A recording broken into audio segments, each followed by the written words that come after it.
La tarde del 24 de diciembre comenzó con ese olor a tamal y atole de canela que se cuela por todas las ventanas del centro de Guadalajara. Había pasado el día en silencio, preparando los regalos, tratando de convencerme de que esta vez todo saldría bien. En la mesa tenía una botella de tequila añejo, reposado envuelta en papel dorado, y una bufanda de cashmere color vino que había elegido para Lucía. En un sobre pequeño guardé un cheque de 5.000 pesos para Marcos, mi nieto. Para los libros del próximo semestre, escribí en una esquina. Antes de salir, me puse el abrigo gris, el sombrero de fieltro, y me miré al espejo. Las canas en mi bigote parecían más blancas esa tarde. Afuera, la lluvia empezaba a caer fina, casi con ternura, mojando el empedrado. Las luces de Navidad reflejaban en los charcos, como si la ciudad entera respirara un aire de promesa.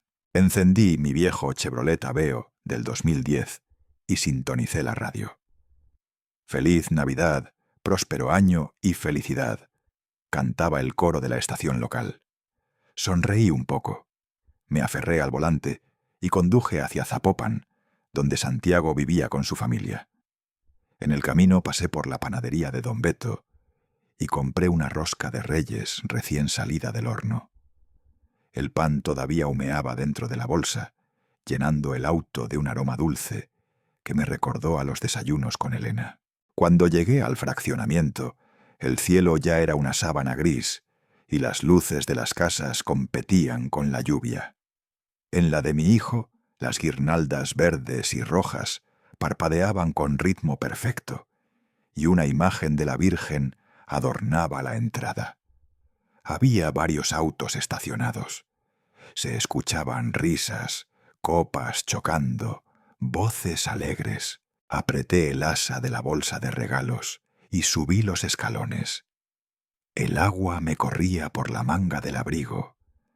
Iba a tocar el timbre, pero antes de hacerlo escuché la voz de Santiago, alta, arrastrada por la emoción, o quizá por el alcohol. Por fin podemos celebrar sin el viejo. Ojalá no vuelva jamás. Por un segundo creí que había entendido mal. Pero enseguida vino otra voz, riendo. ¡Salud por eso! Las copas chocaron. Escuché la carcajada de Lucía, clara, alegre, sin un atisbo de incomodidad. Luego, un hombre que no reconocí añadió, «Ahora sí, esta casa tiene alegría». El corazón me dio un golpe seco. Me quedé inmóvil, con el agua goteando desde el sombrero hasta el cuello. Miré por la ventana y vi el comedor iluminado. En la mesa estaba el juego de porcelana que fue de Elena, el que ella le había regalado a nuestro hijo el día de su boda. En la pared, el reloj de madera que yo mismo había restaurado para su cumpleaños. Todo estaba allí, en su sitio, menos el respeto. Santiago levantó su copa de nuevo, tambaleante, sonriendo. Ya era hora de vivir tranquilos. No quise oír más. Bajé los escalones despacio, con las manos apretadas en el asa del paquete, sintiendo que cada paso pesaba más que el anterior. El agua del suelo se mezclaba con algo más, algo que no venía del cielo. Guardé los regalos en el asiento trasero con cuidado, procurando que no se mojaran. Arranqué el motor, pero no avancé enseguida. A través del retrovisor vi la casa encendida, llena de vida, de risas, de una felicidad que no me pertenecía. La música de Cielito Lindo se escapaba por la ventana abierta, mezclándose con el murmullo de la lluvia. Conduje sin rumbo por las calles del barrio. Pasé una gasolinera y me detuve. El muchacho del uniforme amarillo golpeó el vidrio y me preguntó si necesitaba ayuda. Asentí. Llenó el tanque. Pagué en efectivo. No dijimos nada. Seguí manejando. En una esquina vi un pequeño parque, con un árbol de Navidad hecho de luces LED. Los niños corrían alrededor, gritando, ajenos al frío. Más adelante, una anciana vendía elotes asados bajo una sombrilla. Me detuve, compré uno, y lo comí ahí mismo, mirando cómo el vapor se mezclaba con la llovizna. Por un instante sentí que no era Navidad, sino un día cualquiera, de esos que se quedan suspendidos entre la tristeza y la rutina. Cuando llegué a mi apartamento, el silencio me golpeó como un viento helado. Dejé el abrigo en el perchero, colgué el sombrero, encendí la luz. Todo estaba en orden, demasiado en orden. Puse la bolsa de regalos sobre la mesa. La botella de tequila brilló bajo la lámpara, intacta, muda. Abrí la ventana. La ciudad olía a lluvia y a pólvora. A lo lejos sonaban las campanas de la iglesia y entre ellas algún cohete anticipado de medianoche. Encendí mi teléfono. No había mensajes. Entré a la aplicación del banco y casi por costumbre revisé el historial de transferencias. La pantalla se llenó de números. 40.000 pesos cada mes por 3 años. Siempre con la misma descripción. Asistencia hipotecaria, Santiago Rivas. 144 movimientos. 144 veces que elegí ayudar.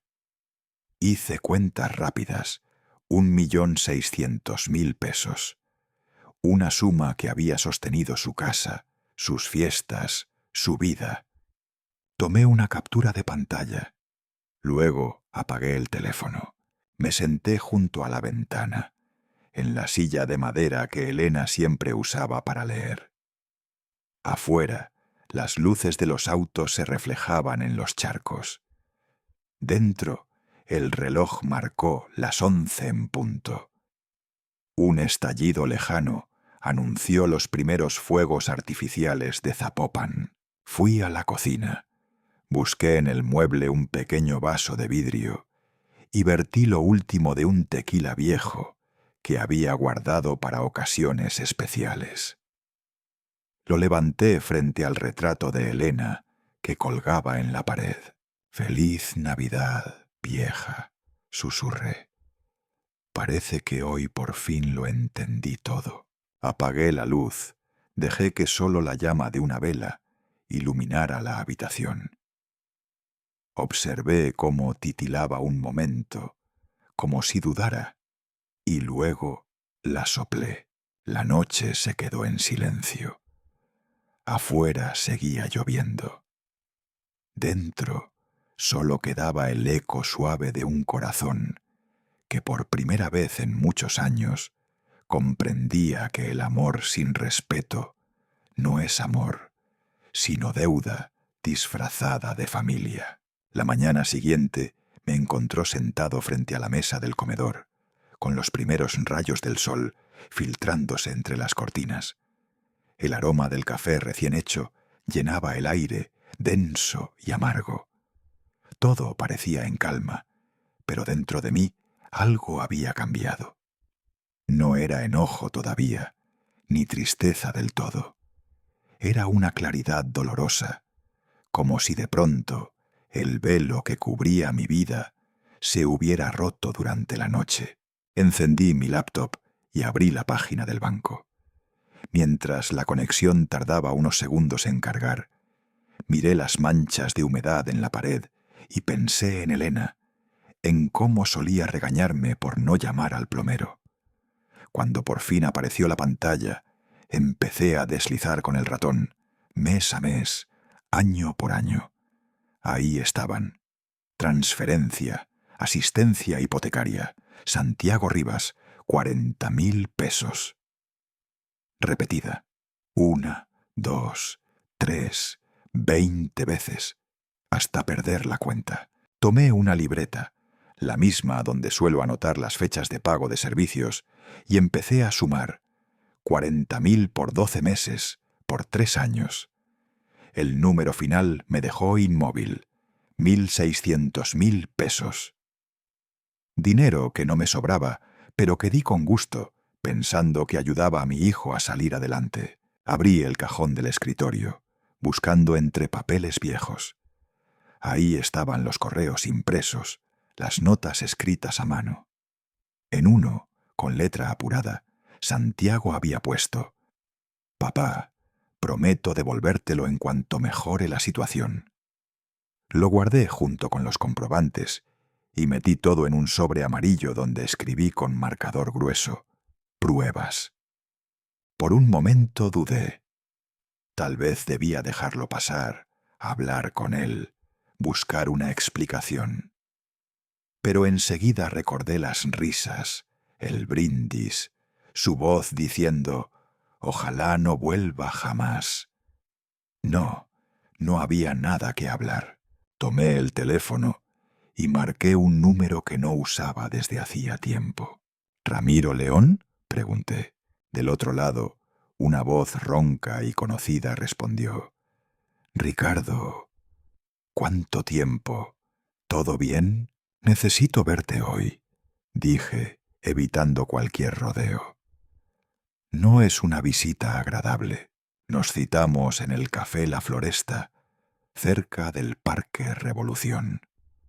Era un lugar que frecuentábamos de jóvenes, cuando todavía soñábamos con cambiar el mundo antes de que el mundo nos cambiara a nosotros. Antes de salir, me puse una camisa limpia y guardé el sobre dentro del maletín de cuero que Elena me había regalado el día de mi jubilación.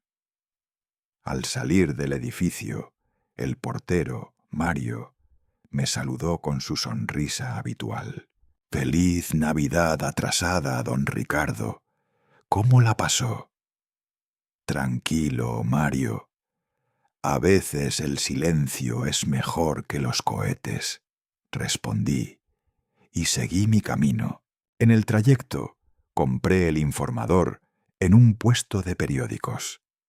En la portada, un titular grande decía: «Navidad en familia». Sonreí con amargura. «¡Qué ironía!», pensé, doblando el periódico y guardándolo bajo el brazo. Cuando llegué al café, Ramiro ya estaba allí, sentado junto a la ventana, leyendo precisamente el mismo periódico. Seguía usando sus gafas de montura metálica, y su cabello, ahora blanco, le daba ese aire de abogado curtido que nunca perdió. «Ricardo», dijo levantándose, «estás igual, solo que con más arrugas y con menos paciencia», contesté, dejando el maletín sobre la mesa. El mesero se acercó y pedimos 2 cafés de olla. Cuando se fue, saqué el sobre y lo puse frente a él. «Quiero reclamar lo que es mío», dije. Ramiro lo abrió con cuidado. Empezó a revisar los papeles, uno por uno, con los ojos entrecerrados.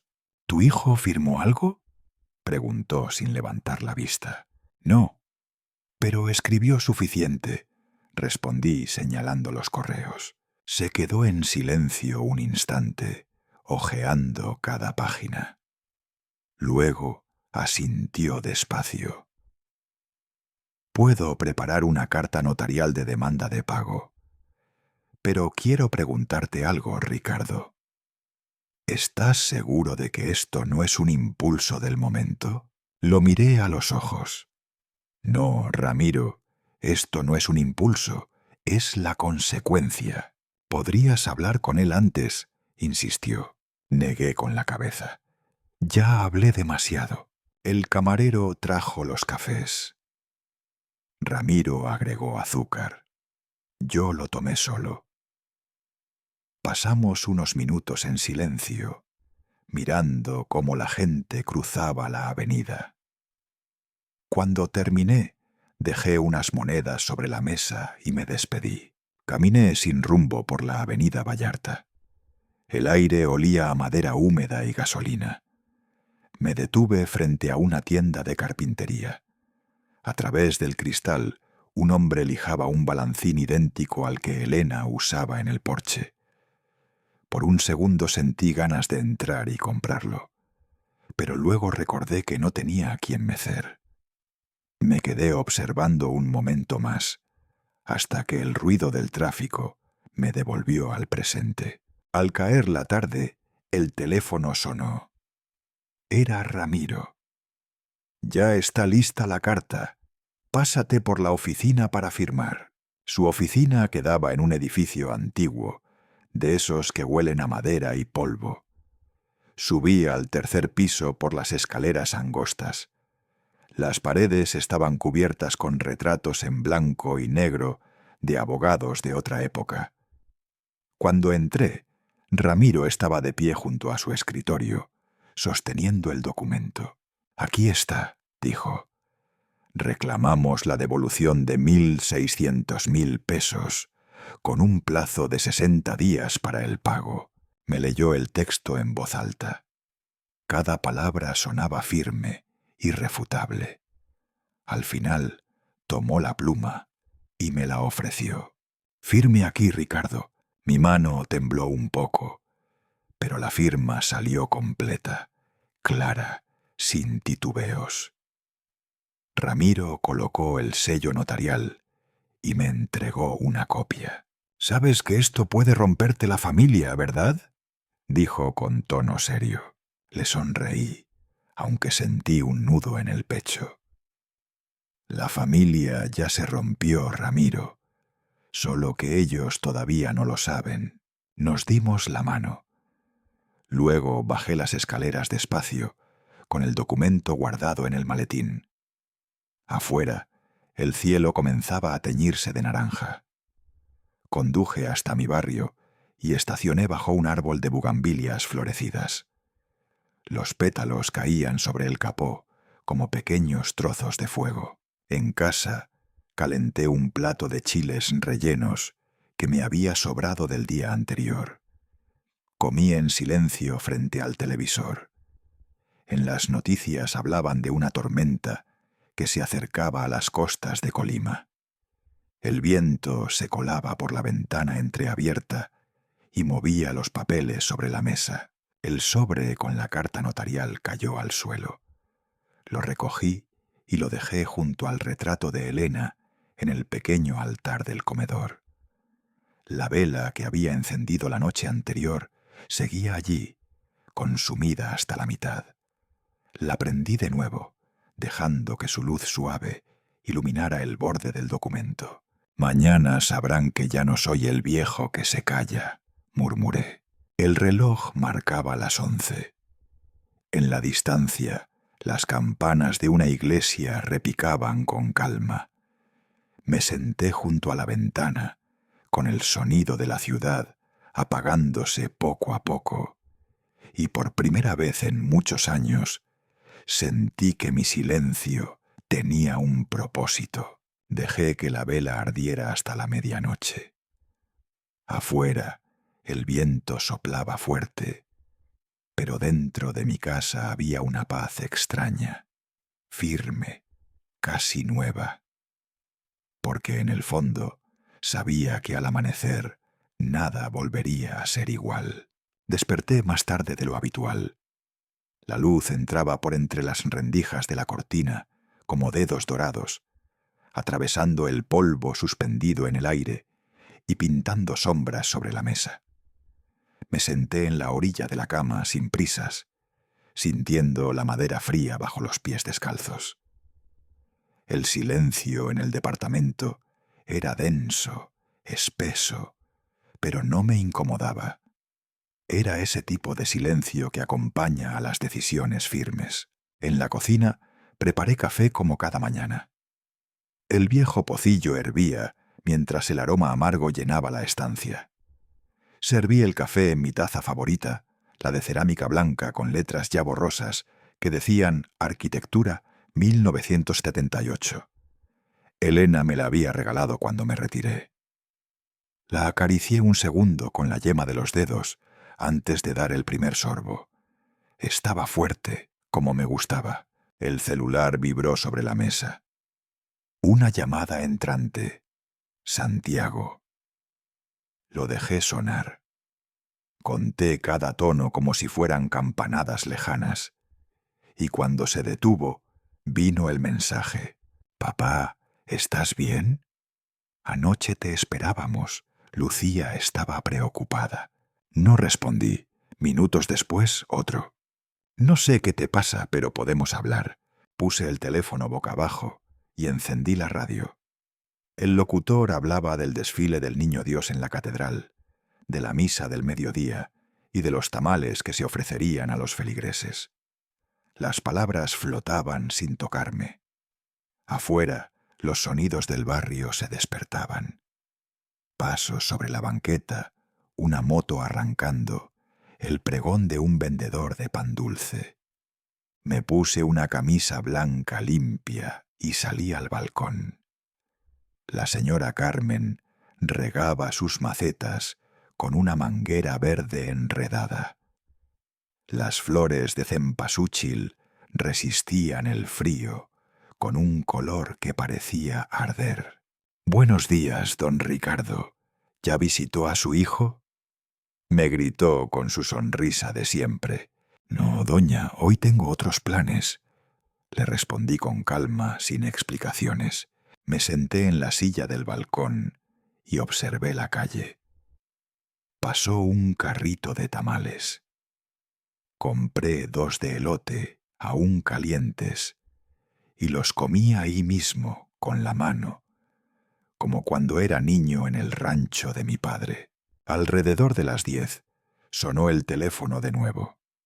Esta vez era Marcos. Su voz infantil llegó con un bostezo. «Abuelo, papá está raro. No fue a trabajar hoy. Dice que anoche pasó algo. Tomé aire. Todo está bien, hijo. Tú concéntrate en tus estudios». «Sí, abuelo, te quiero. Yo también, campeón». Colgamos. Me quedé mirando el teléfono unos segundos. Luego lo dejé a un lado. El reloj en la pared marcaba las 10:15. Su segundero avanzaba como un metrónomo que ya no necesitaba dirección. A mediodía decidí salir. Caminé al mercado Alcalde. Compré queso fresco, bolillos, un manojo de epazote y unos chiles secos. Un señor del puesto de frutas me saludó. «¿Y su hijo, don Ricardo, vendrá esta Navidad?». Sonreí apenas y negué con la cabeza. No tenía ganas de dar más explicaciones. De regreso, pasé por la barbería El Caballero. Me detuve frente al ventanal. Mi reflejo me devolvió una mirada serena, aunque más vieja. Pensé en entrar, pero seguí caminando. En la entrada del edificio el portero Mario me interceptó. «¿Le llegó esto, don Ricardo?». Era un sobre con publicidad de una residencia para adultos mayores. Lo miré y solté una risa breve. «Todavía no me rindo, Mario». Subí las escaleras despacio. Al llegar, me senté frente al ordenador. Ramiro me había escrito. «Carta entregada, firmada por S. Rivas, adjunto acuse». Imprimí el documento y lo guardé en un sobre con la palabra «entregado», escrita con tinta negra. Por la tarde recibí más llamadas. 8, todas de Santiago. Mensajes también. «Papá, esto debe ser un error. No puedes hacerme esto. Hablemos, por favor». Los leí uno a uno. Luego, sin prisa, los borré. Escribí una sola respuesta. Todas las preguntas con mi abogado. La revisé 3 veces antes de enviarla. Apagué el teléfono. Cociné algo sencillo. Pechuga de pollo al horno con calabacitas. La cena sabía mejor de lo que esperaba. Lavé los trastes, pasé el trapo por la mesa como lo hacía Elena. Al abrir el cajón de cubiertos, encontré el portarretratos guardado desde hacía meses. Era una foto vieja. Elena con su vestido de flores, yo con el cabello negro y Santiago de niño, abrazado a los dos. Estábamos en Mazatlán, frente al mar. Lo limpié con cuidado y lo coloqué de nuevo en la pared del pasillo. Cerca de las 9, las luces de la calle se encendieron. La ciudad se teñía de naranja bajo las farolas. Desde la ventana vi a un grupo de niños cantando villancicos. Uno de ellos, con gorro rojo, me recordó a Santiago de pequeño. Pero el pensamiento duró poco. Me senté en el sillón de cuero junto a la ventana. No puse música, no encendí la televisión. Solo observé el ir y venir de la vida afuera, mientras dentro de mí el silencio crecía como un lago tranquilo. A las 10 en punto, cerré las cortinas. Antes de dormir, escribí en mi cuaderno una sola frase. Hoy empezó todo. El silencio pesa menos que las mentiras. Apagué la luz. El resplandor de la ciudad aún se filtraba por las rendijas, pero en mi interior reinaba una oscuridad serena. No era tristeza, tampoco paz completa. Era una pausa, un espacio entre lo que fui y lo que ahora estaba dispuesto a ser. La escoba rozaba despacio el suelo del balcón cuando escuché la voz áspera de Mario, el portero, subir desde la planta baja. «Don Ricardo, hay alguien buscándolo». Apoyé la escoba contra la baranda. Me limpié las manos en el pantalón y bajé por las escaleras. Al abrir la reja del zaguán, vi a un joven delgado con chaleco amarillo y una gorra con el logotipo del Servicio Postal Mexicano. En sus manos llevaba un sobre grueso y una planilla. «Confirmación de entrega, señor», dijo extendiéndome el bolígrafo. Firmé en silencio, tomé el sobre y regresé a casa con pasos lentos. Dentro del elevador, el reflejo de mi cara en el espejo me mostró unas ojeras que no había notado antes. Al llegar al departamento, dejé el sobre la mesa y miré el celular. 10 llamadas perdidas.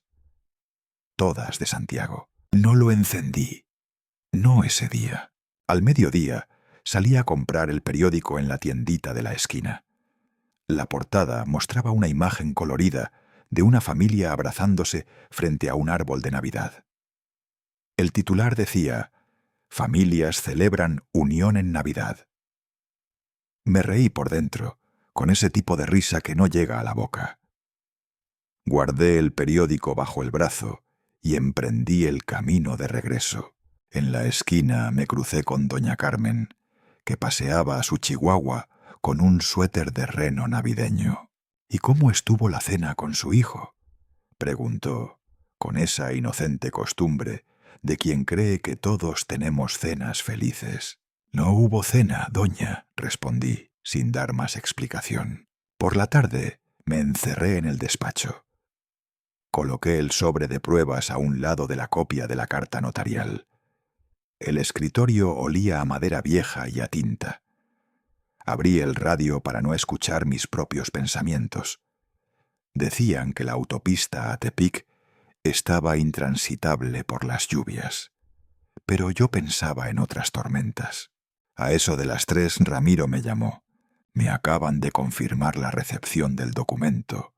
Firmó tu hijo». «Bien», dije.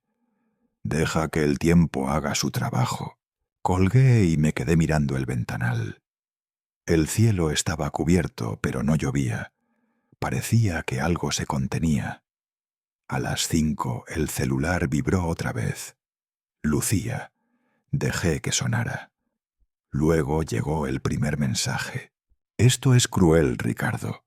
No sabes lo que estás haciendo». Y el segundo: «Nos vas a destruir». No respondí. Apagué el sonido y metí el teléfono en el primer cajón. Salí al balcón. El sol se escondía detrás de los edificios viejos y una brisa templada traía el olor de los tamales oaxaqueños que vendía don Lorenzo. Bajé con el antojo de algo caliente. Al verlo, lo saludé con un gesto. ¿Todo tranquilo, don Ricardo? Todo, menos la familia, dije con media sonrisa. Me ofreció 2 tamales envueltos en hoja de plátano. Volví caminando lento, observando a los vecinos que decoraban con luces parpadeantes. Esa alegría me era ajena, como si la viviera desde el otro lado de un vidrio. Al llegar, vi algo inesperado. Un sobre por debajo de la puerta. No tenía remitente. Lo abrí con manos temblorosas. Dentro, una carta escrita con la letra inconfundible de Santiago. Papá, esto debe ser un malentendido. No entiendo por qué me estás haciendo esto. No soy un ladrón. Si mamá estuviera viva, esto no pasaría. El papel estaba arrugado. La tinta en algunas partes se corría, como si lo hubiese escrito llorando. Me senté en el sillón y leí 3 veces la carta. Luego la doblé cuidadosamente y la coloqué junto al sobre del abogado. Esa noche, Ramiro me mandó un mensaje. Ya quedó oficialmente notificado. Tiene 60 días para responder o presentar defensa. Imprimí el mensaje, lo añadí al expediente que había armado en una carpeta azul. Mientras lo hacía, sentí que algo se partía por dentro. No era culpa, era otra cosa, como un hueso mal soldado que vuelve a quebrarse, pero esta vez sin dolor. Entonces escuché 3 golpes suaves en la puerta. Abrí. Era Marcos. El niño vestía una chaqueta gris y sostenía una pequeña caja de galletas. Abuelo, mamá está llorando. Papá grita mucho. Yo solo quería que supieras, dijo sin levantar la vista. Lo hice pasar. Le serví un vaso de jugo de naranja, frío, sin azúcar. Se sentó en el sofá como si el mundo le pesara más de la cuenta. Miró alrededor y sus ojos se posaron en la foto de Elena, que colgaba en la pared. ¿Extrañas a la abuela?, preguntó en voz baja. Asentí tragando el nudo en la garganta. Ella decía que tú eras el hombre más justo que conocía. Añadió, como si me ofreciera un escudo invisible. No supe qué responder. Solo le acaricié el cabello y le dije que se cuidara mucho. Lo acompañé hasta la entrada del edificio. Cuando se fue, me quedé unos minutos mirando la calle vacía. Volví al estudio. La luz del celular parpadeaba dentro del cajón. Lo saqué, lo desbloqueé. Un último mensaje de Santiago. Si sigues con esto, dejarás de ser mi padre. Me quedé mirando la pantalla encendida, como si allí pudiera encontrar otra respuesta que no fuese el silencio. No respondí. En su lugar, escribí una nota corta en una hoja amarilla. Si para ser su padre debo aceptar su desprecio, entonces prefiero ser un desconocido. Doblé el papel, lo metí en un sobre marcado privado y lo guardé en la carpeta. La noche cayó del todo. El reloj marcaba las 11. Me acerqué al altar de Elena, apagué la vela con un suspiro y dije en voz baja, «Que Dios me dé fuerza para lo que viene». Corrí las cortinas. Afuera, la ciudad seguía despierta, bañada en luces amarillas, sin sospechar que dentro de este pequeño departamento un padre había cruzado un umbral invisible, y que, a partir de ahora, cada día sería una batalla contra el recuerdo, la culpa y el amor que aún no sabía cómo dejar de sentir. 3 días después de enviar la carta notarial, recibí una llamada que me obligó a sentarme con cuidado en la silla de la cocina. «¿Señor Ricardo Rivas?», preguntó una voz de mujer, suave pero medida, como quien ha hecho esa misma llamada muchas veces. «Soy la licenciada Pérez, trabajadora social de la Dirección de Bienestar del municipio. Sí, soy yo, dije con el ceño ya fruncido. Llamamos porque hemos recibido una solicitud para verificar su estado mental y su capacidad administrativa. Es un procedimiento rutinario, pero necesario. Me tomó unos segundos entender el alcance de lo que decía. Tragué saliva y pregunté, sin levantar la voz, ¿y quién solicitó esta evaluación? Por políticas de confidencialidad no puedo revelarlo, señor. Asentí, aunque ella no podía verme. Puede venir mañana por la tarde. Estaré en casa. Colgué sin decir adiós. El corazón me latía lento pero profundo, como un tambor de guerra que retumba desde lejos. Llamé a Ramiro de inmediato. Me van a evaluar por incapacidad, le dije, directo, sin vueltas. No te preocupes. Esto es para ganar tiempo. Una jugada sucia más. Pero tú tienes todo en regla, Ricardo. Ya lo sé, contesté. Pero no deja de doler. Pasé el resto del día limpiando mi apartamento con la disciplina de un soldado que se prepara para una inspección. Limpié cada rincón, abrí cada ventana para ventilar el aire cargado de recuerdos y melancolía. Coloqué todos los documentos importantes sobre la mesa del comedor. Estados de cuenta bancarios, recibos de servicios, registros de pagos a Santiago, incluso la póliza del seguro médico. A la mañana siguiente me vestí con camisa blanca, la misma que usé para el cumpleaños de Marcos. Me afeité con cuidado, lustré mis zapatos negros hasta que brillaron como en los años en que todavía iba a la oficina. A las 3 en punto sonó el timbre. Al abrir la puerta, me encontré con una mujer de unos 40 años, seria pero amable, y un joven de lentes con una carpeta y una grabadora portátil. «Licenciada Pérez», dijo ella extendiéndome la mano. «Y este es el licenciado Ramírez, mi colega». Los invité a pasar. Se sentaron en la sala mientras yo les ofrecía café de olla y agua. «¿Podemos grabar la entrevista, señor Rivas?» Asentí, tranquilo. Empezaron con preguntas básicas. Nombre completo, fecha de nacimiento, la fecha de hoy, el presidente en funciones.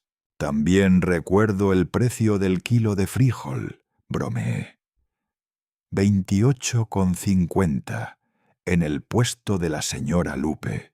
La licenciada sonrió por primera vez. Luego vinieron las preguntas más delicadas.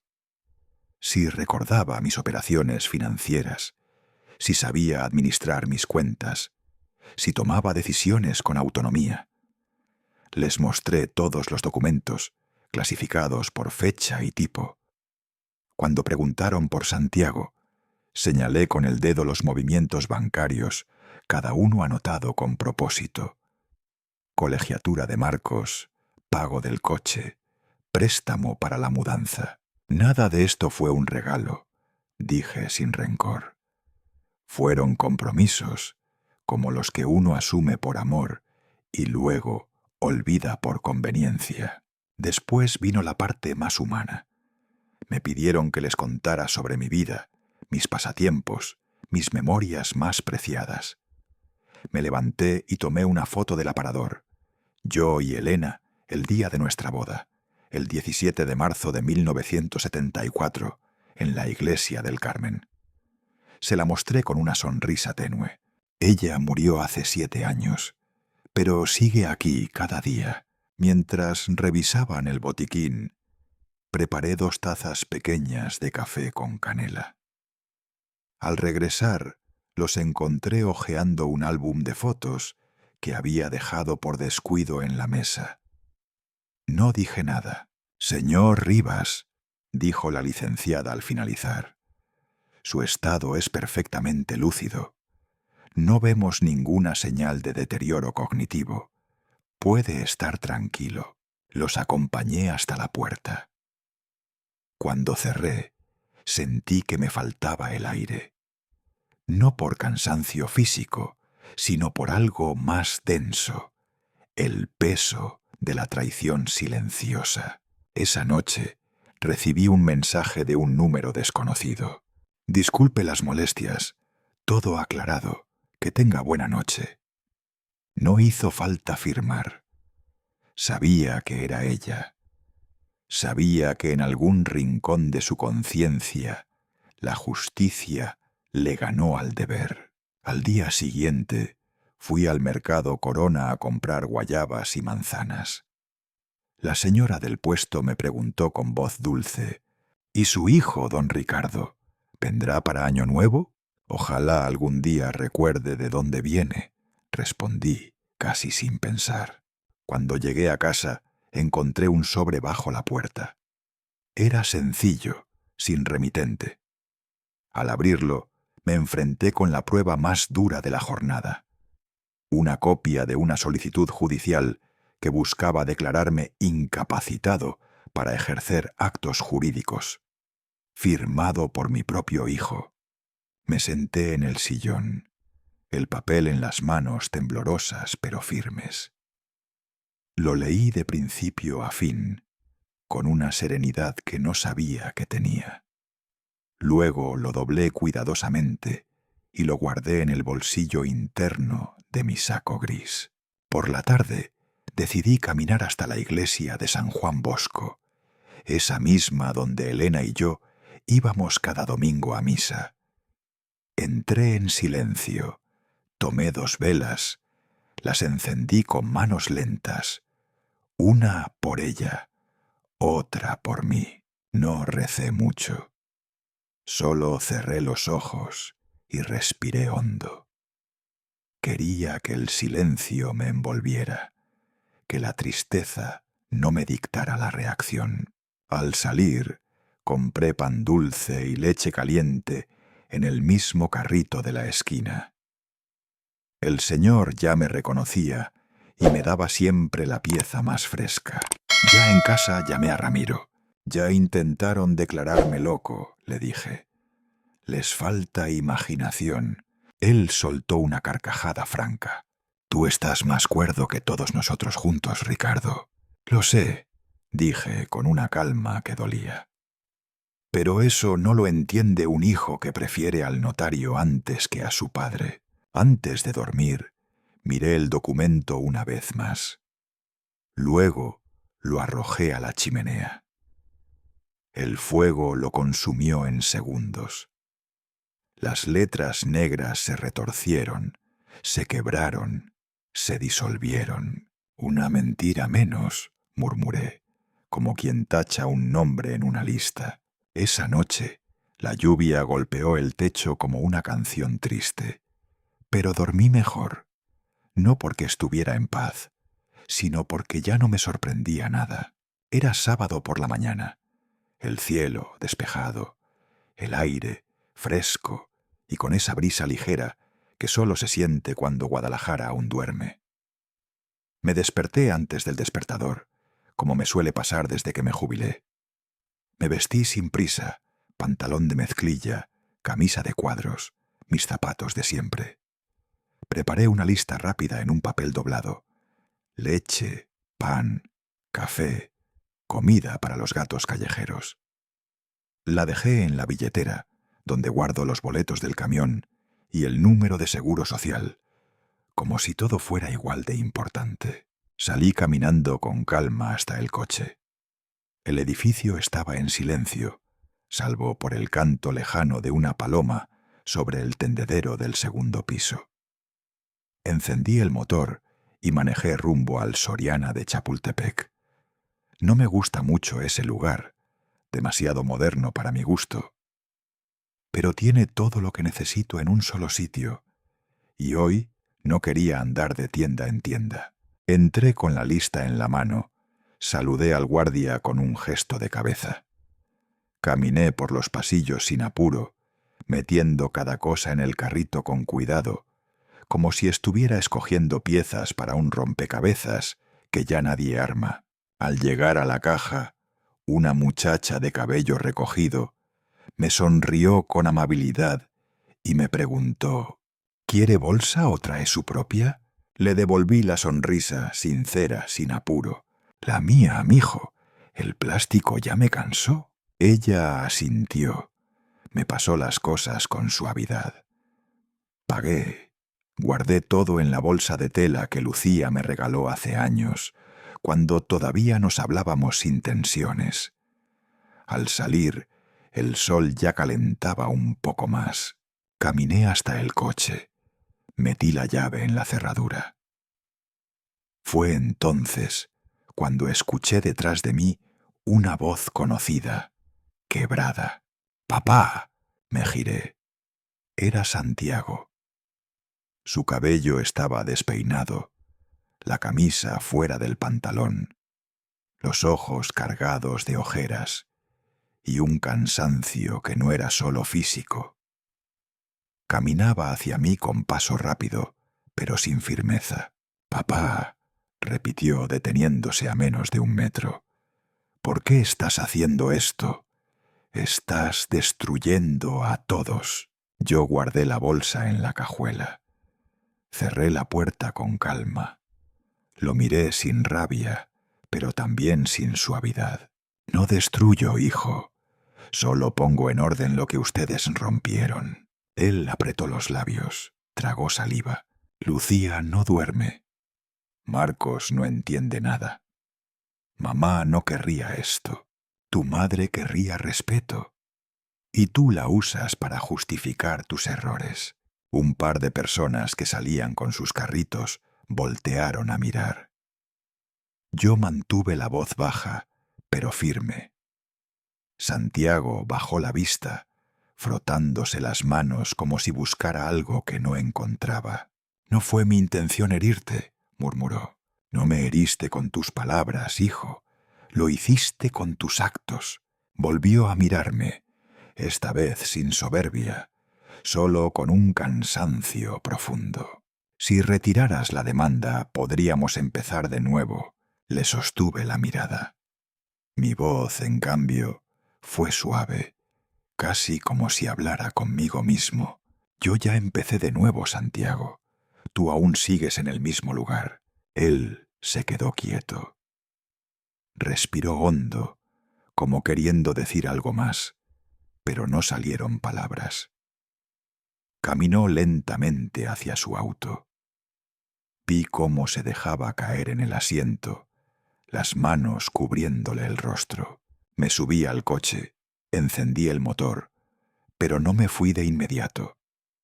A través del retrovisor lo vi ahí, solo, roto. Y por un instante sentí el deseo absurdo de bajarme, abrazarlo como cuando era niño. Pero no lo hice. Manejé sin radio, sin prisa. En el camino pasé por la cerrajería de don Hilario, un local pequeño con olor a metal y aceite. «¿Problemas de seguridad?», me preguntó mientras cortaba la nueva llave. «Más bien de confianza», le respondí con una media sonrisa.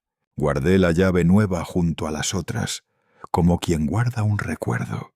Al volver al edificio, doña Carmen estaba regando sus geranios en el patio. «Vi a su hijo hoy», me dijo. «Parecía triste». «La tristeza llega cuando la verdad pesa», contesté, sin detener el paso.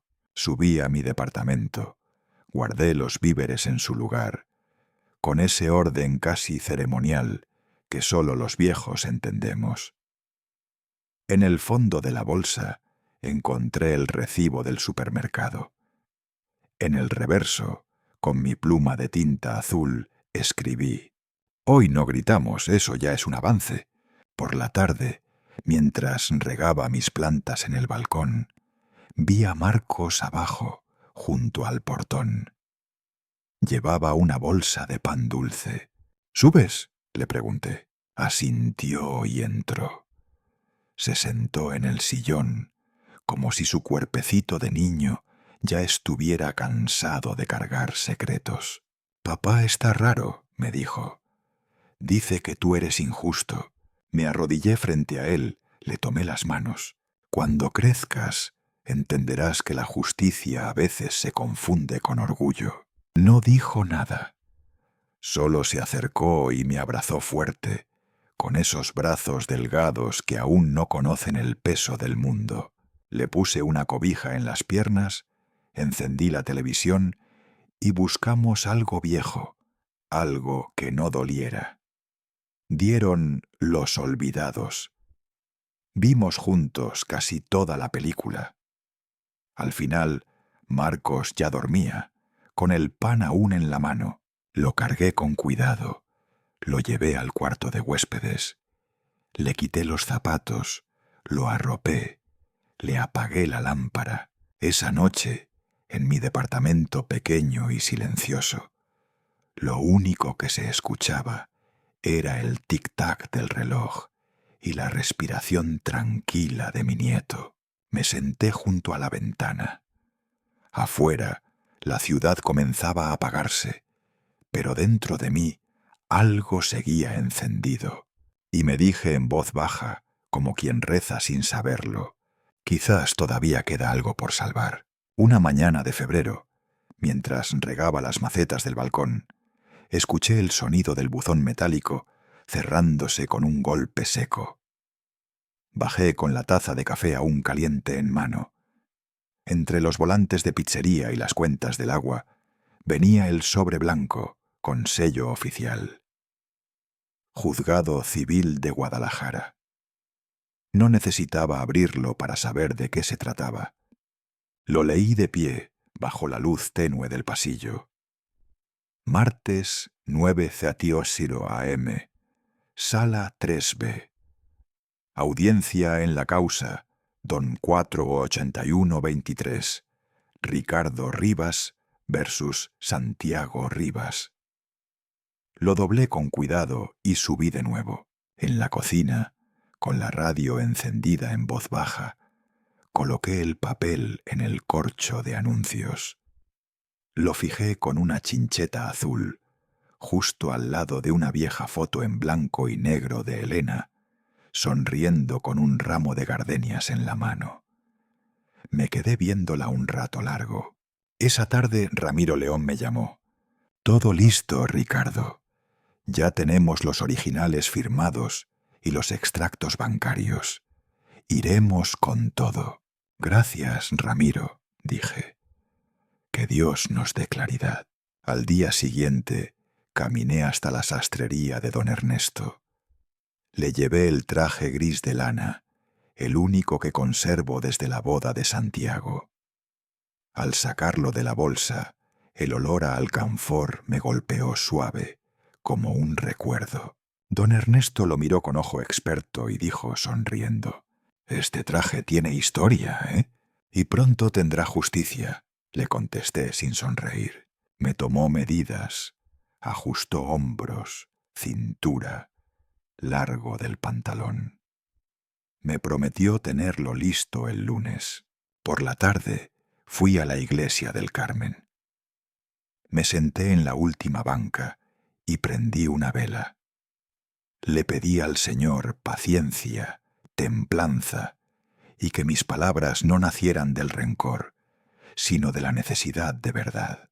El martes amaneció con un sol cruel, el tipo de sol que hace que hasta el concreto huela a enojo.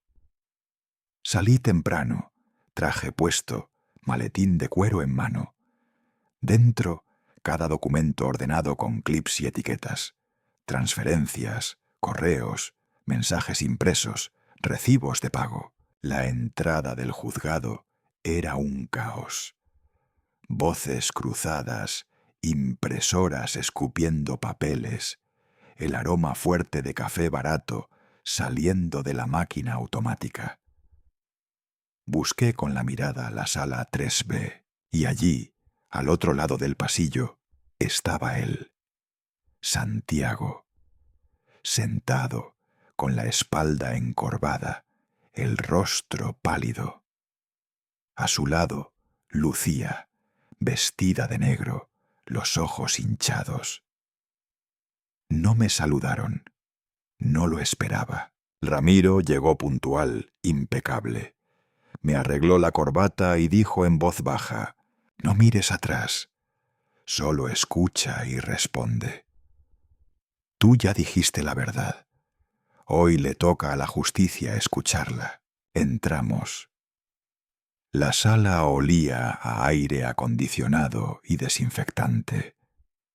El juez, un hombre mayor de cabello gris y lentes gruesos, se sentó al centro. Golpeó el escritorio suavemente con su mazo. Caso número Donne 481-23. Don Ricardo Rivas contra Santiago Rivas por deuda impaga.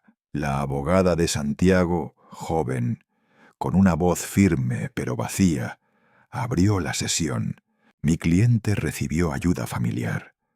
No hubo intención de préstamo ni condiciones explícitas. Fue apoyo entre padre e hijo. Ramiro respondió sin levantar la voz: «Señoría, el apoyo familiar no se deposita cada mes bajo la descripción pago temporal. Tenemos todos los comprobantes. Además, hay correos donde el demandado se compromete a devolver el dinero». El juez asintió. Yo me mantuve en silencio, con las manos entrelazadas sobre las piernas. Santiago me miraba a ratos, con los ojos perdidos, como si todavía no entendiera cómo habíamos llegado a esto. Lucía mantenía la vista baja. De vez en cuando se limpiaba las lágrimas con un pañuelo blanco. Ramiro fue presentando los documentos uno por uno, los extractos bancarios, el correo del 12 de abril de 2020. «Gracias, papá. Te devolveré pronto el dinero. Solo necesito un par de meses más». El juez pidió silencio, revisó los papeles, tomó notas. Finalmente dijo: «La prueba es clara. Los depósitos fueron sistemáticos, etiquetados y con compromiso de devolución. No hubo donación, sino préstamo». La abogada de Santiago intentó contraatacar. «Mi cliente nunca firmó contrato. No hubo documento legal». El juez la interrumpió. «Los regalos no se pagan cada mes, licenciada, ni se agradecen con promesas de devolución». Un silencio pesado cayó en la sala. Solo se escuchaba el golpeteo del bolígrafo de la secretaria judicial. Después de unos minutos más de revisión, el juez dictó: «El demandado deberá reembolsar un total de 1.600.000 pesos, más intereses y costas procesales». Santiago agachó la cabeza. Lucía se tapó el rostro con ambas manos. Ramiro me miró y apretó suavemente mi hombro. «Lo logramos». Al salir del juzgado, un joven periodista se me acercó, grabadora en mano. «¿Es cierto que demandó a su propio hijo, señor Rivas?». Lo miré fijo, sin enojo, pero con el cansancio de quien ha cruzado un río muy largo. «Demandé la mentira, no a mi sangre. Almorcé con Ramiro en la cazuela de doña Irma. Pedí un pozole rojo bien cargado». Ramiro levantó su vaso de agua de limón y brindó. «Salud por la dignidad». Yo no brindé. Solo miré por la ventana. El cielo se había nublado. En los cables de luz, unas palomas peleaban por espacio. Todo seguía igual, pero dentro de mí algo se había movido. Al volver al departamento, el cartero había dejado un sobre en el felpudo. La sentencia oficial. Ganamos. Entré. Dejé el portafolios en el sillón y coloqué el documento junto a la foto de Elena. Me quedé mirándola.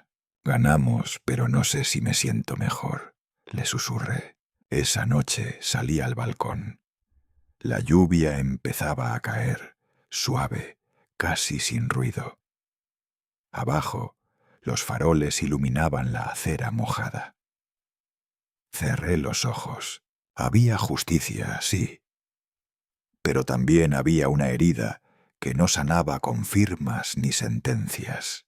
Me quedé allí, escuchando la ciudad respirar, mientras una parte de mí se sentía más vacía que antes. 2 semanas habían pasado desde el juicio. Desde aquel momento en que mi voz se quebró frente al estrado, no volví a ver a Santiago, ni recibí una sola llamada suya. El silencio, antes incómodo, ahora se había vuelto espeso, como una niebla que se instala sin prisa y no deja ver ni adelante ni atrás. Ramiro me llamó por la mañana. Su voz, siempre precisa, sonó extrañamente contenida. Don Ricardo, ya es oficial. La sentencia es definitiva. Santiago no presentó apelación. Colgué sin decir mucho más. No tenía fuerzas para ahondar en lo inevitable. Esa misma tarde, mientras hojeaba el periódico acompañado de mi taza de café de olla, una nota breve en la sección de economía local capturó mi atención. Constructora Los Altos declara bancarrota. El nombre de la empresa era el mismo donde trabajaba Santiago desde hacía años. Sentí una punzada, no de alegría ni venganza, sino de un dolor raro, como si aún me doliera por dentro una parte que ya no era mía. Esa noche, mientras regaba las plantas del balcón, la vecina del 3B, doña Amalia, me saludó con una mezcla de pena y curiosidad. «Don Ricardo, vi a Lucía esta tarde. Iba con maletas. Creo que se está mudando». Asentí sin decir palabra. La tierra de las macetas seguía absorbiendo el agua como si nada pasara, pero por dentro algo en mí se removió. Me imaginé la casa vacía, los muebles tapados con sábanas, los silencios rebotando en las paredes. Al día siguiente, recibí una llamada que no esperaba. El nombre en la pantalla me hizo fruncir el ceño. «Marcos». Dudé un instante antes de contestar. «¿Abuelo?», dijo con una voz temblorosa. «¿Puedo verte esta tarde?», asentí, aunque él no podía verme. Solo atiné a responder: «Claro, hijo, a la hora que quieras». Por la tarde, cuando el sol comenzaba a esconderse detrás de los tejados, escuché el timbre. Abrí la puerta y ahí estaba. Marcos, con su delgadez ya no de adolescente, sino de joven adulto, con una sudadera gris algo raída y en sus manos un sobre blanco. Tenía ojeras, pero sus ojos brillaban con algo que no supe definir al principio. Entró en silencio, con pasos inseguros pero decididos.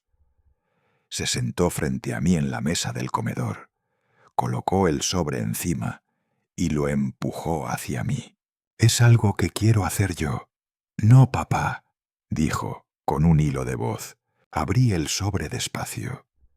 Dentro, una hoja de autorización bancaria y un comprobante de transferencia por 100.000 pesos a nombre del despacho de Ramiro. Levanté la vista. «¿De dónde salió esto, Marcos?» «De mi cuenta, mis ahorros, de la beca y de los trabajos de medio tiempo. No es mucho, pero es lo que pude». Lo miré detenidamente. Aquel niño que solía corretear por el jardín de la casa ahora estaba allí, firme, asumiendo un peso que no le correspondía.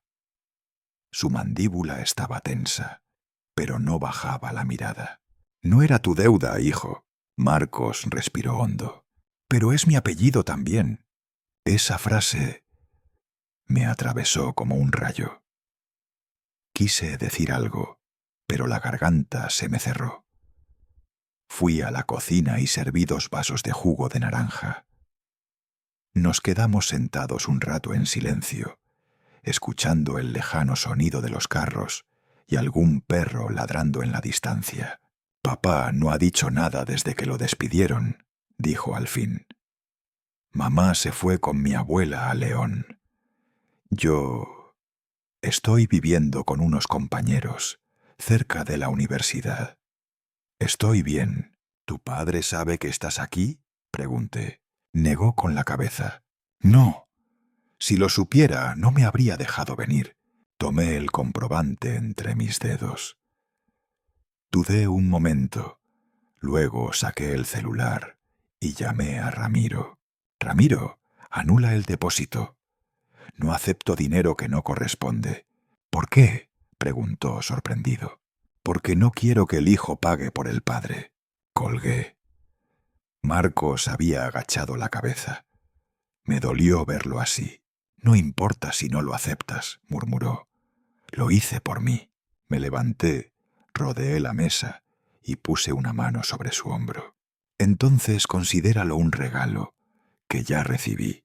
Sus ojos se humedecieron, los míos también. Por la tarde lo acompañé a la terminal. Antes de subir al autobús, comimos tacos al pastor en un puesto cercano.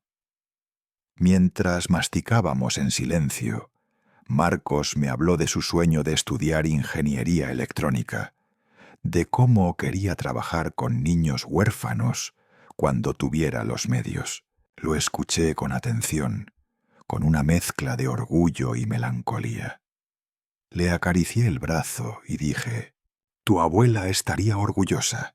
Marcos me sonrió. Una sonrisa tímida, sincera. El autobús rugió.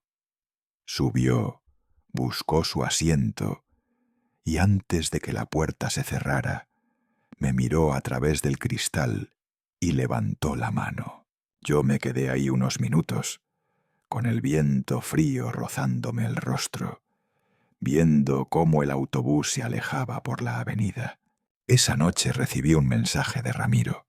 El depósito fue cancelado, pero Marcos insistió en dejarlo registrado a tu nombre. No respondí, solo guardé el mensaje. Fui al escritorio, abrí el cajón donde guardo las cartas importantes y tomé el papel que Marcos me había dejado. En la parte inferior, con letra temblorosa, había escrito: «Gracias por enseñarme lo que significa la palabra respeto». Lo coloqué dentro del marco de fotos de Elena, justo al lado de su sonrisa. Me pareció que brillaba un poco más. Abrí la puerta del balcón. La ciudad dormía, ajena a mi pequeño mundo de emociones revueltas. Desde la esquina, una guitarra sonaba desde algún bar y reconocí la melodía. «Si nos dejan». Serví un trago corto de tequila, lo levanté hacia la luna y susurré: «Por ti, Marcos, porque aún hay esperanza». Y por primera vez en muchos meses me descubrí sonriendo de verdad. 3 semanas después de aquella tarde con Marcos, el silencio en casa ya no dolía tanto, pero aún pesaba. Esa mañana, como tantas otras, encendí la cafetera mientras la radio murmuraba de fondo. El sol entraba tímido por la ventana de la cocina, iluminando justo el sobre blanco que sobresalía entre las facturas. Tenía el logo del banco y mi nombre completo. Lo abrí con calma. Dentro, un recibo. Confirmación de pago parcial de deuda, 100.000 pesos. Sabía bien de dónde venía. No necesitaba más pistas. Marcos, ese muchacho tenía más honor en el pecho que muchos adultos que conozco. No llamé para agradecer. No le devolví el dinero. Tampoco pregunté. Simplemente doblé el papel con cuidado y lo guardé en el cajón del comedor, justo al lado de una foto enmarcada. Marcos, con 5 años, subido a mis hombros, en el jardín de la casa vieja, con la sonrisa que solía tener Elena cuando lo miraba jugar. Aquel mediodía, con el calor pegajoso del sur de la ciudad, salí a comprar azúcar morena y un paquete de café nuevo a la tiendita La Lupita. Caminé despacio, con la boina bien puesta y el bastón que ya se ha hecho parte de mí. Al llegar, la señora Rosalía, la dueña, me miró con esa mezcla de ternura y curiosidad que a veces duele. «¿Cómo sigue la familia, don Ricardo?». Sonreí leve, como quien sabe que la respuesta nunca será simple. «En reconstrucción, como este país». Ella asintió, sin decir más, como si entendiera el peso oculto detrás de mis palabras. De regreso, justo al llegar al edificio, me encontré con Mario, el portero. «Le llegó esto, don Ricardo», dijo, extendiéndome un pequeño paquete marrón. No pesaba nada. El remitente, escrito con letra reconocible, Santiago Rivas. Subí sin prisa, cerré la puerta, me senté a la mesa, lo abrí. Dentro, envuelta con delicadeza en papel de seda blanco, estaba la Biblia antigua de Elena, aquella misma que siempre guardaba bajo su almohada, con el lomo gastado y el olor a flores secas. Había una nota corta. «La encontré entre tus cosas. Pensé que debía volver a casa. Me quedé un rato mirándola sin tocarla. Luego, con manos lentas, la abrí. Entre sus páginas, como en una pausa eterna, estaba aún aquella rosa blanca que Elena había prensado hace más de 30 años. Su flor favorita, su símbolo de esperanza. La llevé al altar pequeño que tengo en el salón, donde reposan sus fotos y algunos objetos que me recuerdan que no todo lo bueno se ha perdido. La coloqué allí con cuidado. A su lado, la nota de Santiago. Al día siguiente, por la tarde, mientras me tomaba un café en el balcón, Carmen, la vecina del cuarto piso, llamó a mi puerta con un plato cubierto. «Tamales de pollo», dijo sonriendo. «Los hice con mi hermana». Agradecí el gesto. Antes de irse se giró. «Vi a su hijo, Santiago, en la entrada del edificio esta mañana. Se quedó un rato mirándolo desde la acera. Luego se fue. Me asomé al balcón.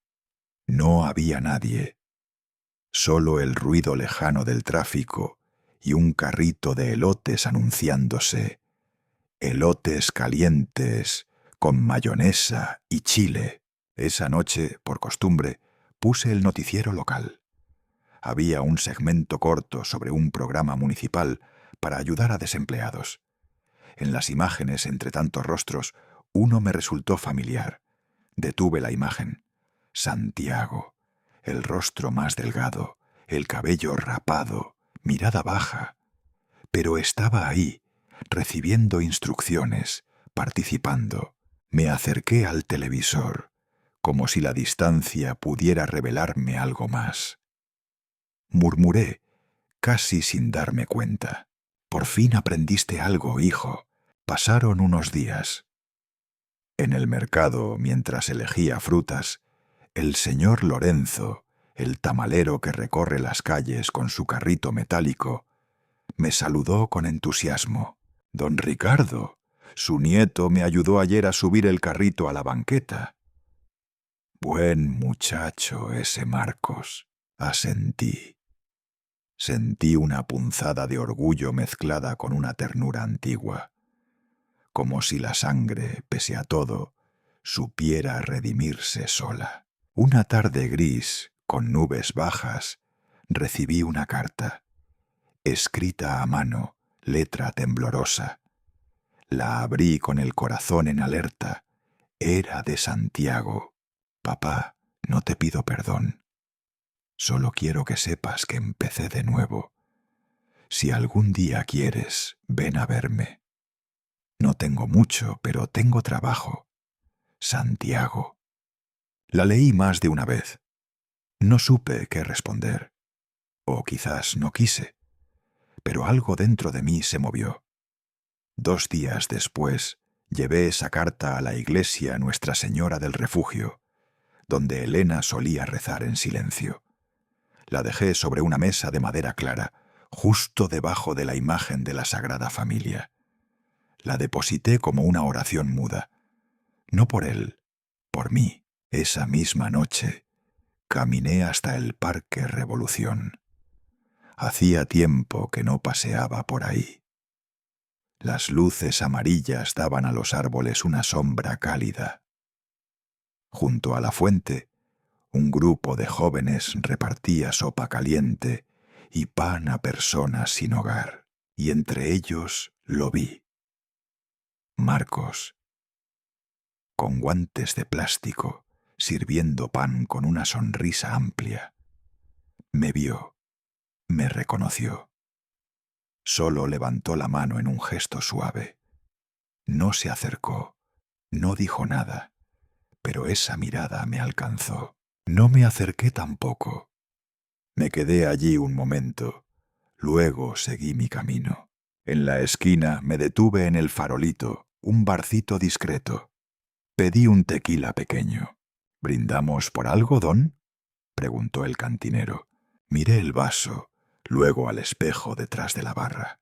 Por la sangre que no se rinde, respondí. Al llegar a casa, ya entrada la noche, encendí una lámpara tenue, abrí la Biblia de Elena y coloqué la carta de Santiago entre las páginas, justo al lado de la rosa blanca, como quien deja constancia, no de un perdón dado, sino de uno que se está gestando.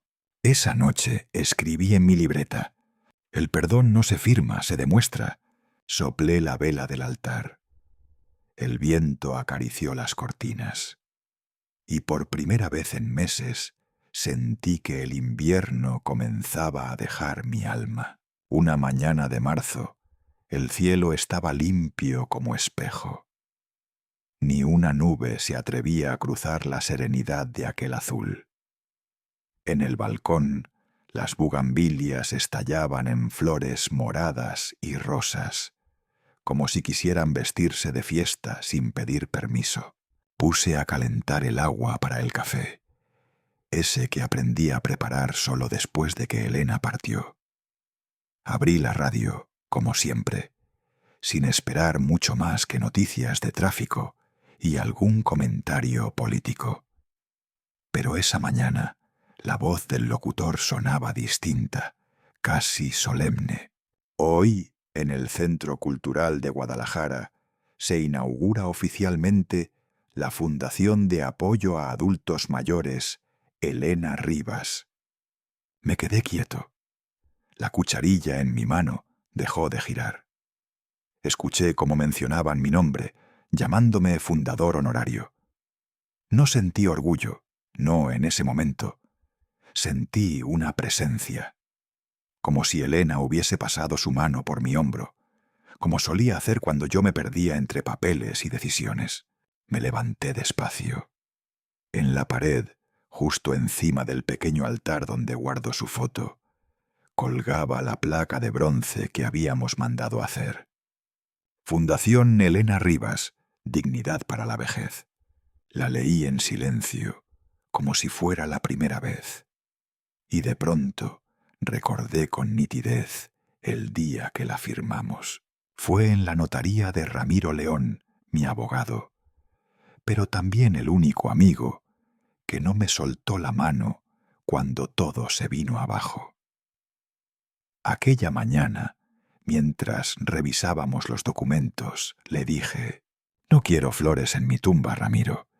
Quiero ayuda para los que aún respiran». Él soltó una risita, como si ya supiera que yo diría algo así. «Eso sí que es una herencia», me contestó, levantando la ceja. Después fuimos a almorzar a casa tradicional. Pedí enchiladas verdes, como siempre, y agua de Jamaica bien fría. Hablamos poco. A veces el silencio entre dos viejos amigos dice más que las palabras. Antes de despedirse, Ramiro me dijo que en unos días estaría listo el borrador de mi Nuevo Testamento. Y así fue. Nos vimos de nuevo un jueves. La oficina olía a cedro y tinta fresca. Me senté frente al documento. No lo firmé de inmediato.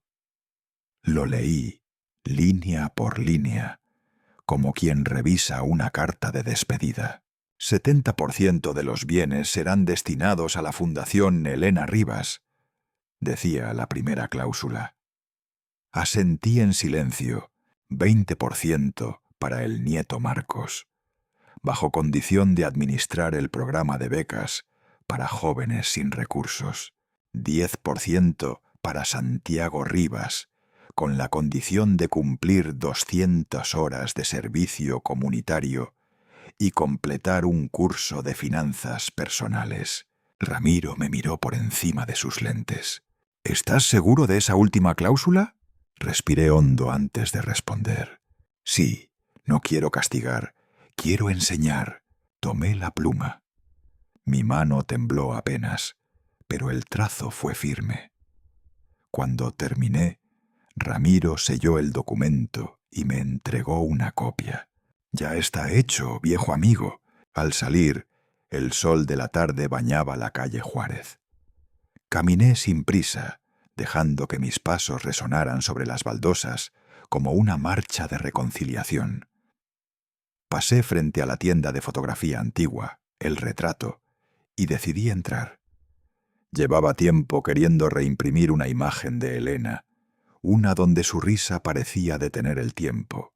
La joven detrás del mostrador examinó la foto. ¿Era su esposa? La miré, con ese nudo en la garganta que ya no duele, pero tampoco se va. Era mi casa, respondí. Esa noche, al volver a casa, recibí una llamada de un número desconocido. Contesté con cautela, como suelo hacer. Era la voz de Santiago, insegura, rota. Papá, escuché lo de la fundación. Si necesitas voluntarios, puedo ayudar. Me quedé callado. Por dentro, algo se removió. No era rencor, era la duda de un padre que ha sido herido y aún así espera. Ven el sábado, le dije. Siempre hay algo que limpiar. Y vino. El sábado, a las 9 en punto, apareció en la puerta del centro. Llevaba una camisa blanca arrugada, un recogedor bajo el brazo y una expresión que no supe descifrar. No hablamos mucho. Se puso a barrer el patio, luego ayudó a pintar la reja y más tarde limpió las sillas del salón de lectura. Con él había 3 voluntarios jóvenes que lo miraban como si no entendieran qué hacía ese hombre mayor trabajando en silencio. Al mediodía nos sentamos bajo el naranjo del jardín interior. Santiago me alcanzó una botella de agua. «Gracias por dejarme venir», murmuró. Asentí. No dije nada. A veces las palabras sobran cuando los actos ya hablaron. Por la tarde llegó Marcos. Se saludaron con la mirada, sin abrazos, sin frases rimbombantes. Solo un cruce de ojos que decía: «Te reconozco, aunque no te perdone todavía». Una voluntaria pidió tomar una foto del grupo. Me colocaron en medio. A un lado, Santiago. Al otro, Marcos. 3 generaciones de los Rivas bajo la luz tibia de Guadalajara, en el patio que antes era solo un sueño. Cuando Santiago se despidió, dio unos pasos y luego regresó. «Papá, si mamá viera esto, estaría contenta». Lo miré de frente. «Y tú también deberías estarlo». Se fue sin decir más. Pero su andar era distinto, más liviano. Esa noche, ya en mi departamento, abrí las ventanas. El viento del lago Chapala entraba con su aliento salado. Me senté en la mesa del comedor, tomé la Biblia y busqué la página donde aún guardo la carta de Santiago. La leí una vez más, pero esta vez no con tristeza, sino con cierta paz. Susurré como si ella pudiera oírme. No gané una batalla, Elena, gané mi paz. Y entonces escribí la última línea en mi cuaderno. El último regalo de un padre es enseñar a su hijo que la dignidad nunca se negocia. Apagué la vela del altar. Desde la ventana, el cielo de Guadalajara se teñía de oro. A lo lejos sonaron las campanas de la iglesia. Y por primera vez en mucho tiempo, sentí que algo, por fin, había llegado a su cierre, para que otra cosa pudiera empezar.